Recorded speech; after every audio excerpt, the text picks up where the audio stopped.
Order order. क्या case है? मी Lord, ये मेरा क्लाइंट चंदू है और ये इसकी बीवी कमला है। मेरा क्लाइंट अपनी बीवी से बहुत परेशान है। मेरी अदालत से गुजारिश है कि मेरे क्लाइंट को तलाक दिलवाया जाए। क्या बकवास कर रहा है वकील? तुझे आदमी परेशान लग रहा है, उल्टा मैं इससे परेशान हूँ। अरे तू परेशान है तो तू मुझे तलाक दे दे। इतनी मुश्किल से तुझे ट्रेन किया है कुत्ते, और तुझे तलाक चाहिए? इतनी आसानी से आजादी नहीं मिलेगी। Order order. जज मैं हूँ, मैं जब बोलने को कहूँ तभी बोलना। चुप कर जज के बच्चे, यहाँ मेरा घर टूट रहा है और तू ऑर्डर ऑर्डर का रट्टा मार रहा है। बड़ी बदतमीज औरत है ये। इसका वकील कौन है? जज साहब, मैं हूँ मिसेस मिश्रा और मैं इसकी वकील हूँ। तो ऐसा है मिश्राइन, इसको बोलो अदालत में बदतमीजी ना करे, वरना इसको जेल में डाल दूंगा। जेल में डालने की धमकी किसको दे रहा है तू? ये मेरा पति तलाक देने की धमकी दे रहा है और तू जेल की धमकी दे रहा है। तू मुझे कमजोर समझने की गलती ना कर। मैं आज की नारी हूँ, सब पर भारी हूँ। कमला, तू चिंता ना कर, एक केस इस जज पे भी कर दूंगी। हम औरतों में बहुत शैलियाँ, अब इन मर्दों की बारी है। Order order. क्या ऑर्डर ऑर्डर? हाँ, क्या ऑर्डर ऑर्डर लगा है? तभी ये आदमी ऑर्डर देता रहता है। दिमाग खराब कर दिया है मेरा। अट्टामाजी सड़क गई। जज साहब, ये बहुत ही बदतमीज किस्म की औरत है। कोई फायदा नहीं बात करने का। ये औरत ऐसे ही परेशान करती है मेरे क्लाइंट चंदू को। प्लीज इसे तलाक दिलवा दो जज साहब। हाँ, मैं देख रहा हूँ। ये तो कोई बहुत महान इंसान लग रहा है। बेचारा कुछ बोल ही नहीं पा रहा। इस औरत ने बहुत अत्याचार किया है इस पर। हे महान इंसान, कुछ तो बोलो। जज साहब, जब से शादी हुई है जिंदगी जीना मुश्किल हो गया है। मेरी बीवी रोज शॉपिंग करने जाती है, हफ्ते में 3 बार मूवी देखने जाती है और मेरा साला मेरे घर में कुंडली मार के बैठा हुआ है। मैं इसके खर्चे उठाते उठाते कंगाल हो गया हूँ। जज साहब, मुझे आजाद कर दो प्लीज।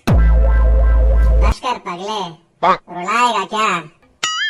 मिश्राइन, तुम्हें कुछ और कहना है या मैं फैसला सुनाऊं? जज साहब, मुझे सिर्फ इतना कहना है कि शॉपिंग करना एक पत्नी का जन्मसिद्ध अधिकार है और इसका पति सारा दिन काम में बिजी रहता है, तो इसीलिए कमला को मजबूरी में मूवी देखने जाना पड़ता है और ये चंदू का बच्चा मेरी क्लाइंट की खुशियाँ छीनना चाहता है। अरे चंदू सारा दिन काम में बिजी रहता है तो ये कमला घर का काम भी तो कर सकती है। एक गरीब बेचारे का खून चूसना जरूरी है और एक कमला के खर्चे बहुत हैं। एक गरीब बेचारा कब तक इसका बोझ उठाएगा? तुम्हें बहुत पता है इसकी बीवी के बारे में। कहीं तुम्हारा चक्कर तो नहीं चल रहा इस कमला के साथ?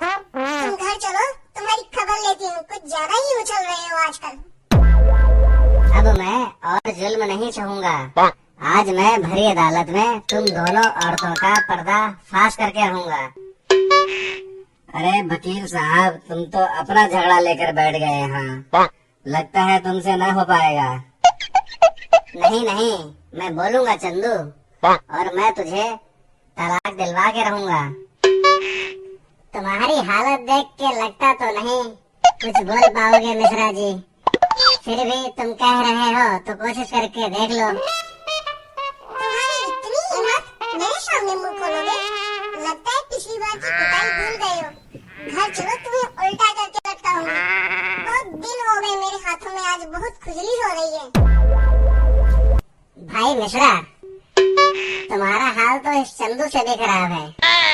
तुम भी एक अर्जी लगा दो अदालत में। और चंदू, तू बता, तुझे कोई और वकील नहीं मिला था? ये वकील तो खुद अपनी बीवी से परेशान है। जज साहब, मुझे कुछ बोलना है। लगता है इसके अंदर का मर्द जाग गया है। अब कुछ बोलेगा मिश्रा। जज साहब, मुझसे गलती हो गई। मैं अपनी बीवी से माफी मांगना चाहता हूँ। मैं थोड़ी देर के लिए बहक गया था। मेरा दिमाग खराब हो गया था। मिसराइन, तुम मुझे माफ कर दो, मैं तुम्हारा गुनहगार हूँ। आ गए ना लाइन पे।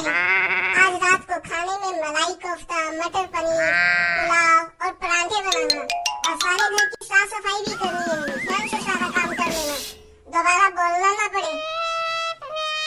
जैसा तुम कहो मेरी मिसराइन, तुम्हारे लिए तो जान भी हाजिर है।